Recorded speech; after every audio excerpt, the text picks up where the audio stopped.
Alright guys, তো এখানে CNG station আসছি। তো এখন এক জায়গায় যাব, তো সেই জায়গাটা হাতে একবারে সময় নাই, তাড়াতাড়ি যেতে হবে, না গেলে পুরো জীবন নষ্ট হয়ে যাবে, একবারে সফল হতে পারবো না। এমন সময়টা এবারে পান খাওয়া লাগে যে সময় আমার হাতে টাইম নাই। তো সব বিপদ একসাথেই আসে, বুঝলাম না কেন এই রাস্তা দিয়ে এসে ভুল করলাম। এই রাস্তায় অনেক পশু পাখি আর রাস্তাও ভাঙ্গা, পুরো বিপদ আর বিপদ, বুঝতেছি না এখন কি হবে। সেই জায়গার কিন্তু ভিউ অনেক সুন্দর, তো যেতে যেতে অনেক ভিউ দেখানো হয়েছে, তোমরা সবাই দেখবে ভিউগুলো। Very funny bra, very funny. মানে গাইজ এখানে একজন বলে নিচে, একজন বলে উপরে, একজন বলে নিচে, একজন বলে উপরে, মানে এরকম করতে করতে গাইজ টাইম নেই। আর একটু এখন ফাইনালি চলে আসছি গোয়েনঘাট কলেজে। তো সেখানে এখন ভর্তি হবো অনার্সে। তো সেখানে কী কী লাগে সব। Alright, hey guys, what's up everybody? It's your Sabir Ahmed back in the game with the new video.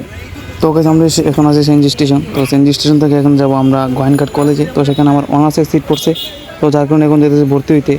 জানি না সেখানে কি হয়, হাতে একবারে সময় নেই। তো অনেক কম সময় নিয়ে বের হয়ে গেছি। তো গাইজ ঘরে একটু কাজ ছিল, যার কারণে একটু লেট হয়ে গেছে। আর এখানে আরও লেট হয়ে গেছে, কারণ গাড়ি 5 জন না হলে ছাড় না। তো কী করবো বুঝতেছি না। তো শেষমেশ 4 জন হলো। তো গাইজ আরেকজনের ভাড়া আমরা দিয়ে দিব বলছি, যার কারণে সিএনজিটা ছেড়ে দিছে। এন্ড আমাদের যেহেতু তাড়াতাড়ি যেত, সেই জন্য তো কিছু করার নেই গাইজ, যেহেতু আমাদের দোষ, আমরা অনেক লেট করে বের হয়েছি সেই জন্য। তো সেখানে অনেক টাইম লাগবে যেতে, প্রায় 2 ঘন্টার মতো লাগবে। তো গাইজ আমাদের হাতে অত সময় নেই, হাতে সময় আছে প্রায় 2.5 ঘন্টা থেকে 3 ঘন্টা। তো সেখানে যেতে যেতে গাইজ কিছু সিলেটের কিছু ভিউ তোমাদের দেখাই। তো তোমরা দেখতে থাকো, অ্যান্ড পছন্দ হলে অবশ্যই লাইক কমেন্ট শেয়ার করে দিও, সাবস্ক্রাইব তো অবশ্যই করবে সবাই। এখন বসতেছে প্রায় 12:30, অ্যান্ড যেতে যেতে আরও 1.5 ঘন্টা লাগবে। তো বুঝতেছি না কীভাবে কী হবো। তো 2টা পর্যন্ত খোলা থাকবে কলেজ, তো কি আর করার। এখন শুধু গোয়েনগেটের রাস্তায় ঢুকলাম, যেতে যেতে আরও সময় লাগবে। অ্যান্ড এখানের রাস্তা কিন্তু অনেক বেশি ভাঙ্গা গাইজ। তো বুঝতেছি না ড্রাইভার কী করবে। ড্রাইভার বলছে 2 নম্বর রাস্তা দিয়ে নিয়ে যাবে, সেখানে আরেকটা রাস্তা আছে, সেই রাস্তায় কোনো কিছু নেই।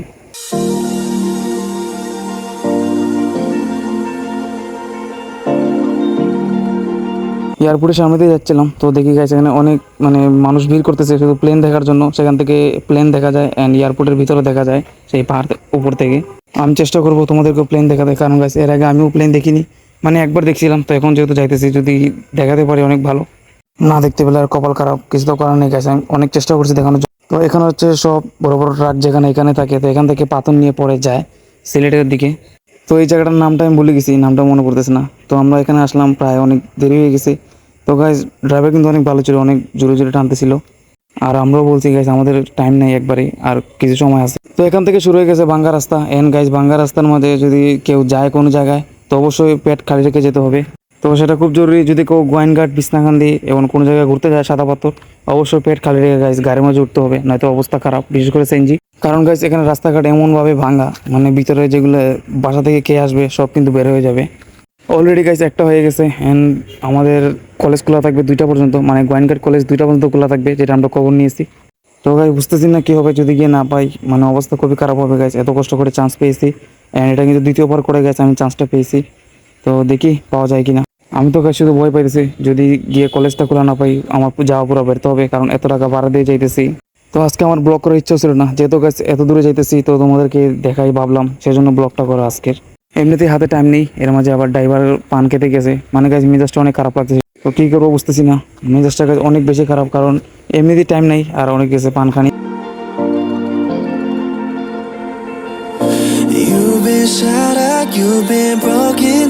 তো আমি গাইজ খালি পেটে গেছি ভালো, এরপর আমার পেটে অনেক ব্যথা করছে।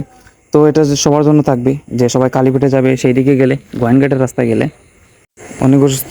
তো গাইজ ওই সাইডে ম্যাক ছিল, তো তোমাদেরকে ভালো মতো দেখাতে পারিনি, কারণ ওইদিকে একটু সমস্যা ছিল, একজন যাত্রী বসা ছিল, যা সেই কারণে। তো এটা হচ্ছে একটা ব্রিজের উপরে দিয়ে যাচ্ছি, সেই কারণে অনেক পানি সেখানে। তো সেটাই দেখালাম গাইজ, এখানে কিন্তু রাস্তাঘাটও পানি ছিল আগে। তো এসব রাস্তা দিয়ে গেছে অনেক আস্তে আস্তে গাড়ি চালানো লাগে, কারণ এই রাস্তায় শুধু বেড়া, গরু, হাঁস, মুরগি, ছাগল সব এখানে রাস্তা দিয়ে চলাচল করে। কী অবস্থা একটা, রাস্তা এমনিতেই খারাপ, আর এমনিতে আর পশু পাখি চলে আসে। কোনো একটা সমস্যা হলে গাইজ পুরো মানুষ চলে আসবে গ্রামের, পরে আরও ভর্তুক দিতে হবে। এখানে যেহেতু গাইজ রাস্তার উপরে পানি ছিল, অ্যান্ড এখানে রাস্তার যে পারগুলো অনেক ভেঙে ভেঙে পড়তেছে, অ্যান্ড যেখানে শুধু বাস যায়। তো আমি চিন্তা করতেছি কীভাবে আর কত সময় লাগবে গাইজ। তো খুব একটা চিন্তার মধ্যে ছিলাম। সেখানে অনেক ছোটো ছোটো বাচ্চারা নৌকা চালায়, তো সেটাই দেখালাম সেখানে।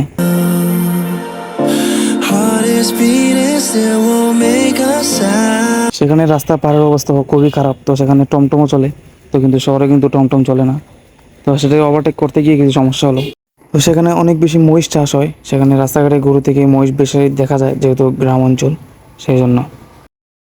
সেখানে রাস্তাঘাটের পার কিন্তু ভেঙে নিয়ে গেছিলো পানি, তো সেখানে আবার বস্তা দিয়েছে সবাই, খেয়ে দিয়েছে জানি না guys, কিন্তু বস্তা দিয়ে রাখছে যেহেতু পানি উঠে গেছে সেখানে। It feels like an angel straight from heaven, just like my lucky number 7. You're সেখানে জমি যা আসলো সব কিন্তু পানিতে ডুবে আসলো, কিন্তু এখন গাছ পানি কমে গেছে সেই জন্য এগুলো বেশি উঠছে। এখানে কিন্তু আবার চাষ করা হবে ধান। আমরা প্রায় এসেই পড়েছি অ্যান্ড গাইস আর একটু সময়, আর গাইস আমার ধৈর্য হইতেছে না কারণ টাইম নেই আর কাগজপত্র অনেক কিছু বাকি আছে। তো আমি জানি না কী কী লাগবে, জানি না সেটার জন্য কী হয়। ও ফাইনালি চলে আসলাম গোয়েনঘাট কলেজের সামনে অ্যান্ড দেখতেছি সেখানে কিছু ছাত্রছাত্রী আসে, তো আশা করি সেটা খোলা আছে, গিয়ে দেখি। অ্যান্ড গাইস সেখানে দেখতে অনেক সুন্দর, সেখানে 4টা বিল্ডিং আছে অ্যান্ড গাইস জানি না সেখানের অবস্থা কী। তো আমরা গাইস ব্যাংকের টাকা জমা দিতে চাইতেছি, তো সেখানে ব্যাংক কোথায় সেটাও জানি না। তো টাকা জমা দিয়ে আসলাম, এখন এখন জানি না আর কী করতে হবে কারণ গাইস আমার মনে হচ্ছে আমার কিছু কাগজ রয়ে গেছে। তো সেটা এখন গিয়ে প্রুভ করব যে কাগজ সত্যি রয়েছে কিনা অ্যান্ড দিকে আর কী কী লাগে। তো সেখানে সবাই কি অবাক কাণ্ড গাইস, কেউ বুঝতেছে না কোন জায়গায় ভর্তি, কেউ বলে 2 তলায়, কেউ বলে 3 তলায়। অবস্থা খুবই খারাপ, শুধু উপর নিচে হতে হতে। Very funny bro, very funny. মানে গাইস এখানে একজন বলে নিচে, একজন বলে উপরে, একজন বলে নিচে, একজন বলে উপরে, মানে এরকম করতে করতে গাইস টাইম নেই আর একটু এখন লাগাই গেছে। মানে কি একটা অবস্থা, তারাই সঠিক বলতে পারে না কোন জায়গায় কি। ফাইনালি গাইস ক্যান্সেল হয়ে গেল ভর্তি, কারণ আমার কিছু কাগজ রয়ে গেছে অ্যান্ড ছবিও আনি নাই। তো আমি জানি না ছবি লাগবে কি না, কিন্তু গাইস ছবি লাগ। এটা ভাই কলেজের একটু সামনেই স্টেশন, তো এখান থেকে প্রায় সিলেটে যাওয়া হয়। তো গাইস এখন আমরা দাঁড়িয়ে আছি প্রায় 1 ঘন্টা ধরে, কিন্তু সেখানেও মানুষ 5 জন না হলে ছাড়তেছে না। তো কি আর করার গাইস, তো আমি আশেপাশে ভিডিও করে দেখাইতেছি আশেপাশে কি আছে কি নাই। এত কষ্ট করে আসাটা পুরো বিফলে গেছে অ্যান্ড ঘরে গিয়ে জানি না কত কথা শুনতে হবে। তো চলো ঘরে যাই, আর ঘরে গিয়ে তোমাদের সাথে কথা হবে।